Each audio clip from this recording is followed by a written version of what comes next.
नाज़रीन आदाब, जुनून उर्दू में आपका इस्तकबाल है। आज आपकी महफिल में रवि नलप्पा जी तशरीफ़ ला रहे हैं। इस्तकबाल है।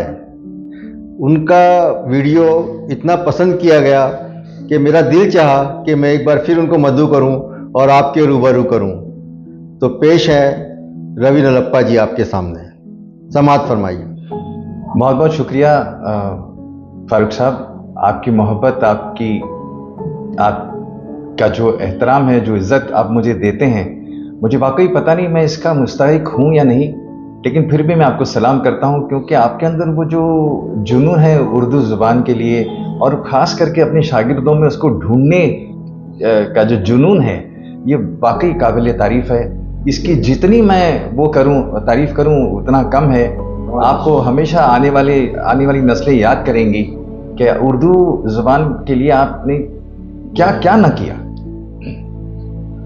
तो मैं कुछ आपसे कोई इंटरेस्टिंग दिलचस्प बातें हैं शेयर करना चाहता हूँ आप हमारे दोस्तों से, कि इल्म की जब बात आती है तो हम सब ये समझते हैं कि नॉलेज इज इन्फिनिट, हम अंग्रेजी में बोलते हैं कि ज्ञान की कोई सीमा ही नहीं है।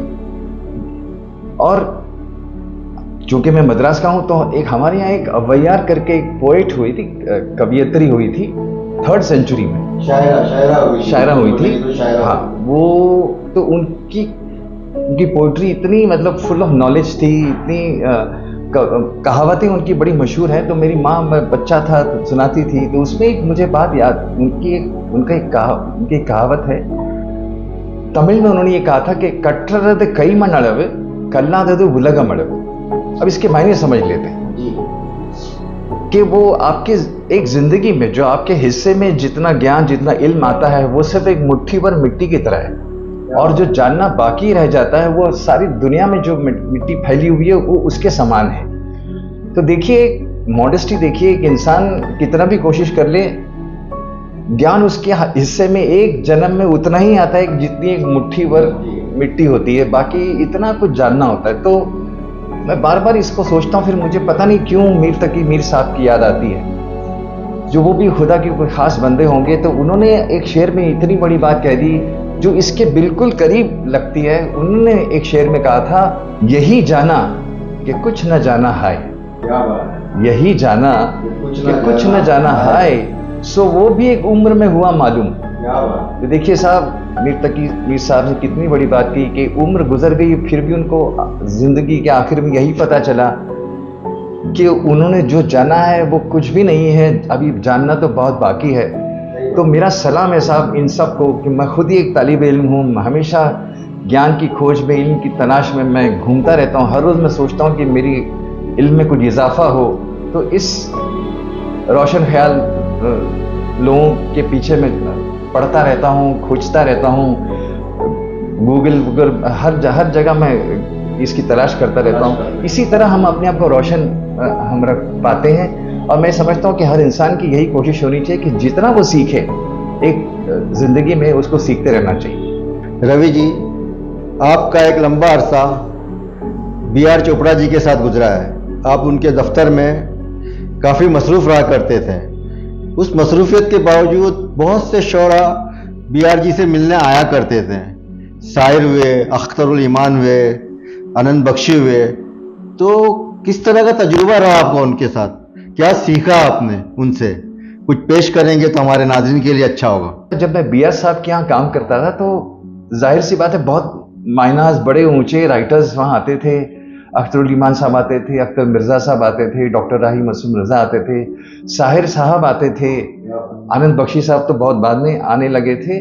जब इनसे मैं मिलता था तो ये आमने सामने जब होता था, मुझे ऐसा लगता था कि जैसे सीधे मैं जन्नत पहुंच गया हूँ, क्योंकि वाइब्रेशंस इनकी इतने अच्छे थे, इतने ऊंचे लोग थे, इनकी सोच इतनी ऊंची थी। तो एक बार ऐसा हुआ कि अख्तरुल ईमान साहब मेरे साथ थोड़े से खुल गए थे, तो मैं अलग से उनको करके मैंने कहा कि अख्तरुल ईमान साहब, आपकी कुछ नज़में मैंने सुनी हैं औरों से, मैं चाहता हूँ एक नज़म मैं आपसे सुनूं जिसका उन्वान है कि उम्र गुरेज़ां के नाम। तो आप मेहरबानी करें मुझ पर, मुझे वो नज़म आपकी ज़ुबानी सुननी है, तो आप वो इनायत फरमाएं। तो उन्होंने बहुत बहुत प्यार मुझे दिया। उन्होंने कहा कि मैं ज़रूर आपको सुनाता हूँ। तो उन्होंने वो नज़म सुनाई। मैं उस नज़म को दोस्तों के साथ बांटना चाहता हूँ, आपकी नज़र करना चाहता हूँ, क्योंकि उसमें एक बहुत बड़ी बात कही गई है। पहले नज़म को सुन लेते हैं। उम्र गुरेजा के नाम, उम्र मुझसे यूं गुरेजा है कि हर गांव पे मैं इसके दामन से लिपटता हूँ, मनाता हूँ इसे। वास्ता देता हूँ महरूमी और नाकामी का, दास्तां आबला पाई की सुनाता हूँ इसे। इससे कहता हूँ तमन्ना के लबो लहजे में, ऐ मेरी जान मेरी लैलिए ताबिंदा जबीन, सुनता हूँ तू है परी पाए करो फरकुंदा जमाल, सुनता हूँ तू है महो महर से भी बढ़ के हसीन। यूं ना हो मुझसे गुरेजा कि जानना तुझको कुजा, पास से देखा भी नहीं। सुबह उठ जाता हूँ जब मुर्ग अजान देते हैं और रोटी की ताक़ुब में निकल जाता हूँ। शाम को ढोर पलटते हैं चरागाहों से जब, शब गुजारी के लिए मैं भी चला आता हूँ। कतरा कतरा जो जमा होता समंदर होता, जर्रा जर्रा जो जमा होता सहरा होता। अपनी नाकामी और बदबख्ती के हाथों मैंने सिर्फ बरसों को किया जमा, खसारा बैठा। यूं ना हो मुझसे गुरेजा कि मेरा सरमाया अभी ख्वाब ही ख्वाब है, ख्वाबों के सिवा कुछ भी नहीं। साहब, जब मैंने ये नज़्म उनकी ज़बानी सुनी तो मैं तो पता नहीं क्यों मैं रो पड़ा। मैंने ये सोचा कि ये जो नज़्म है उनकी, वो मैं समझता हूँ हर एक इंसान की कहानी है, हर उस इंसान की कहानी जिसके सपने अभी पूरे नहीं हुए हैं, जो सपनों को पूरा करने चला है लेकिन वक्त है कि दौड़ा जा रहा है, भागा जा रहा है। तो एक इंसान है जो अपने सपने पूरे करना चाहता है, वो वक्त से एक मिन्नतें कर रहा है, उसकी खुशामदी कर रहा है, उसको ले लिए ताबिंदा जबीं बोल रहा है।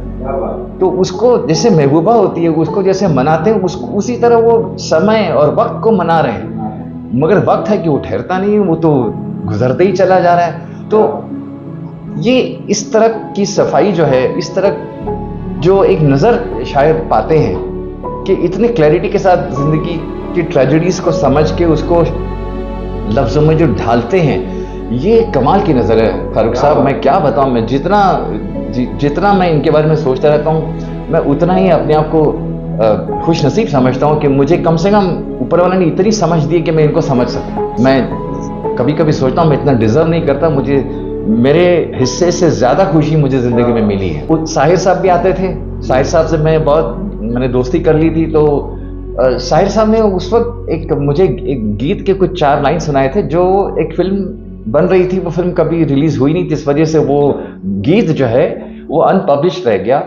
तो वो अच्छे उसके बोल हैं, मैं आपके साथ शेयर करना चाहता हूँ। उस गाने का मुखड़ा ये है कि आदमी को जीना है, जहर हो के अमृत हो, मुस्कुरा कर पीना है। आदमी को जीना है, जहर हो के अमृत हो, मुस्कुरा कर पीना है। गम ने उनको घेरा है, गम से जो घबराए हैं। गम ने उनको घेरा है, गम से जो घबराए। देखिए क्या पॉइंट ऑफ व्यू, देखिए साहब। गम ने उनको घेरा है, गम से जो घबराए हैं। क्या भले दिन क्या बुरे दिन, सब गुजरते साए हैं। हम अंग्रेजी में कहते हैं कि दिस टू शैल पास, उसका ये उर्दू में जवाब है साहिर साहब का कि गम ने उनको घेरा है, गम से जो घबराए हैं। क्या भले दिन क्या बुरे दिन, सब गुजरते साए हैं। मैंने माना एक अनोखा दर्द तेरे दिल में है। मैंने माना एक अनोखा दर्द तेरे दिल में है। वो खुशी क्यों खो रहा है जो इस महफिल में है। वो खुशी क्यों खो रहा है कि दर्द और गम तो हर एक की जिंदगी में होगा, लेकिन साहब ये महफिल आपको एक बार नसीब हुई है, हंसते रहिए, उसमें खुशी मनाइए। तो वो खुशी क्यों खो रहा है जो इस महफिल में है। आदमी को जीना है, जहर हो के अमृत हो, मुस्कुरा कर पीना। रवि जी, आप बिहार में जब थे तो इतने सारे शायरों से मिले, और जब कोई शख्स शायरों से मिलता है तो उसके अंदर भी शायरी के कुछ ना कुछ अनासिर आ जाते हैं। तो जाहिर सी बात है कि आपके अंदर भी आए होंगे, तो कुछ अपना कलाम भी पेश कीजिए ताकि हमारे नाज़रीन महसूस हो सकें। तो फारूक साहब, एक जुर्रत मुझसे भी हुई, जब शायरों को सुनता रहता हूँ तो फिर उनसे कुछ तहरीक मिलती है, कुछ ऐसे उनका मान लीजिए आशीर्वाद हो या उनकी सखावत हो, कुछ भी, तो दुआएं हों उनकी। तो उनकी कभी कभी मैं उनको याद करके कुछ, कभी अभी कोविड के ज़माने में जब मैं अकेला बैठा रहता था, तो मैं वैसे पुरुमीद इंसान हूँ, तो एक उम्मीद के ऊपर मैंने एक छोटी सी एक नज़म कही है मैं चाहता हूँ मैं आप लोगों के साथ शेयर करूं और उम्मीद है आप उसको पसंद करेंगे। तो उसका उन्वान है ये वादा है। तो मैं अपने आप से एक वादा कर रहा हूं कि लौट आऊंगा शाखों पे कलियां बनकर, लौट आऊंगा शाखों पे कलियां बनकर, खिजा को बहार में जरा बदलने तो दो। क्या बात है। खिजा को बहार में जरा बदलने तो दो। अभी कई मंजिलों का है सफर बाकी, अभी कई मंजिलों का है सफर बाकी, जख्मी पांवों को जरा संभलने तो दो। जख्मी पांवों को जरा संभलने तो दो। तन के खड़े हैं ये मुसीबत के पहाड़, तन के खड़े हैं ये मुसीबत के पहाड़, बर्फ की चट्टानों को जरा पिघलने तो दो। बर्फ की चट्टानों को जरा पिघलने तो दो। मोहब्बत के तराने अभी और हैं सुनाने, मोहब्बत के तराने अभी और हैं सुनाने, सहमे हुए दिल को जरा मचलने तो दो। क्या बात है, क्या बात है। सहमे हुए दिल को जरा मचलने तो दो। अंधेरे सब बदल जाएंगे उजालों में, सब बदल जाएंगे उजालों में, सीने की बुझी आग को जरा जलने तो दो। सीने की बुझी आग को जरा जलने तो दो। ख्वाब हो जाएंगे हकीकत ये वादा है, ख्वाब हो जाएंगी हकीकत ये वादा है, मुझे घर से बाहर जरा निकलने तो दो। मुझे घर से बाहर जरा निकलने तो दो। तो फारूक साहब ये जुर्रत की है, आप मुझे माफ करें, गुस्ताखी की माफी चाहता हूं, लेकिन उम्मीद है कि एक मैं भी तालिब इल्म हूं, अभी भी सीख ही रहा हूं और एक नज़म निकल गई है तो उसको आप लोग जैसा ठीक समझें वैसे आप उसको कबूल करें या ठुकराएं, आपकी मर्जी के ऊपर है।